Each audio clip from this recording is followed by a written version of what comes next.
कोंडाईबारी घाटात मृत्यूचा थरार, अपघातग्रस्त ट्रकवर भरधाव कंटेनरची भीषण धडक, चालकासह दोघे गंभीर. धुळे सुरत राष्ट्रीय महामार्ग क्रमांक 53 वरील कोंडाईबारी घाटाच्या पायथ्याशी भीषण अपघात झालाय.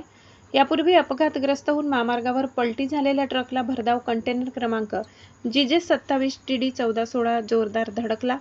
धडकेची तीव्रता इतकी भीषण होती की कंटेनरच्या केबिनचा अक्षरशः चक्काचूर झालाय. अपघातानंतर चालक मोहम्मद नेशी व सहचालक तालीम खान राहणार सुलतानपूर उत्तर प्रदेश केबिनमध्ये अडकून पडले. महामार्ग पोलीस 1033 रुग्णवाहिका बचाव पथक तसेच स्थानिक नागरिकांच्या मदतीने मोठ्या प्रयत्नानंतर दोघांची सुखरूप सुटका करण्यात आली. गंभीर जखमी झालेल्या दोघांना प्रथम विसरवाडी ग्रामीण रुग्णालयात दाखल करण्यात आले.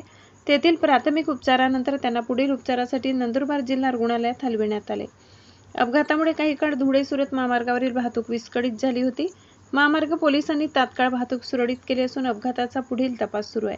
या बचाव कार्यात police head constable Kailas More, police naik Pravin More, police constable Shyam Pawara, police constable Jitendra Sangde आणि 1033 रुग्णवाहिकेच्या कर्मचारी यांनी केबिनमध्ये अडकलेल्या चालक व सहचालकाला सुरक्षित बाहेर काढले.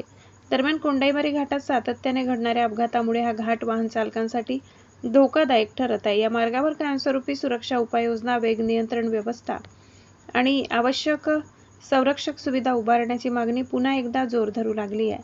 घटनास्थळी विसरवाडी पोलीस दाखल झाले होते.